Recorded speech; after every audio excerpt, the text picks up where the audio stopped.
सत्कर्म खंड शिव पुराण के रुद्र संहिता का एक महत्वपूर्ण भाग है। यह खंड मुख्यतः सदाचार, पूजा पद्धति, व्रत, दान, यज्ञ और धार्मिक कर्तव्यों से संबंधित है। इसमें बताया गया है कि शिव भक्ति कैसे करनी चाहिए, कौन से कार्य पुण्य देने वाले हैं और किस प्रकार से जीवन को धर्ममय बनाकर मोक्ष प्राप्त किया जा सकता है। सत्कर्म खंड विस्तृत और सरल हिंदी में व्याख्या परिचय शिव पुराण के रुद्र संहिता का तीसरा खंड है, सत्कर्म खंड। इसका उद्देश्य है शिव भक्त को ऐसा जीवन मार्ग दिखाना जो उसे धर्म, भक्ति, सदाचार और मोक्ष की ओर ले जाए। यह खंड यह सिखाता है कि एक भक्त को अपने शारीरिक, मानसिक और आत्मिक आचरण में कैसा होना चाहिए। पहला, सत्कर्म का अर्थ। सत्कर्म का अर्थ है सत्कारी कार्य, यानी वे कर्म जो धर्म, भक्ति, सेवा और सदाचार से जुड़े हों। इसमें यह बताया गया है कि एक शिव भक्त को कैसे आचरण करना चाहिए जिससे उसका जीवन सफल और शिवमय हो जाए।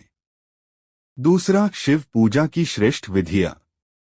इस खंड में बताया गया है कि शिव जी की पूजा कैसे करनी चाहिए। प्रातःकाल उठकर स्नान करें, शुद्ध वस्त्र पहनें, शिवलिंग का अभिषेक करें, जल, दूध, दही, घी, शहद और गंगाजल से। बेलपत्र चढ़ाए, त्रिपत्र 3 पत्तों वाला, जिस पर ओम नमः शिवाय लिखा हो, दीप, धूप और फूल अर्पित करें। मंत्रों का जप करें, ओम नमः शिवाय अर्थात पंचाक्षरी मंत्र, महामृत्युंजय मंत्र, जीवन की रक्षा और आध्यात्मिक उन्नति के लिए।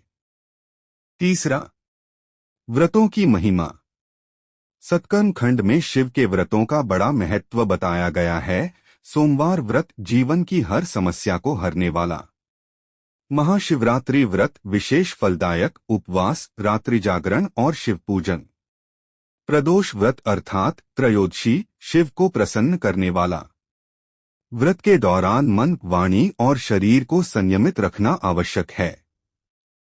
व्रत का उद्देश्य केवल उपवास नहीं बल्कि मन की पवित्रता है। चौथा, दान, पुण्य और सेवा। सत्कर्म खंड में कहा गया है कि दान देना धर्म का अंग है।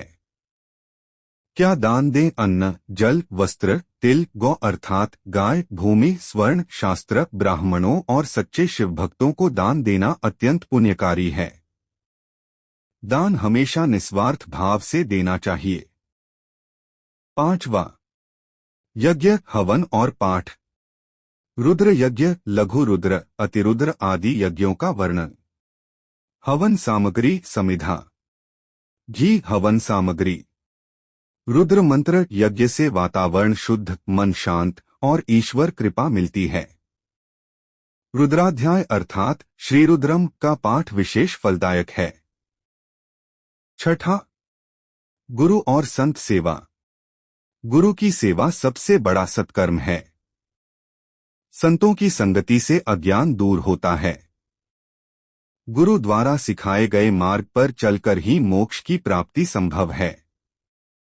गुरु बिना ज्ञान अधूरा है और शिव भक्ति अधूरी है। सातवां, जीवन में शिव तत्व प्रतिदिन सत्य बोलना, क्रोध, लोभ, मोह, अहंकार से दूर रहना, सभी जीवों में शिव का अंश मानकर सेवा और दया करना। निष्कर्ष, सत्कर्म खंड शिव भक्ति का व्यवहारिक मार्गदर्शन देता है। यह बताता है कि पूजा पाठ के साथ साथ व्यवहार और आचरण भी शिव भक्ति में शामिल हैं। ऐसा जीवन जो सत्कर्मों से भरा हो वही शिव के सान्निध्य में ले जाता है। हर हर महादेव।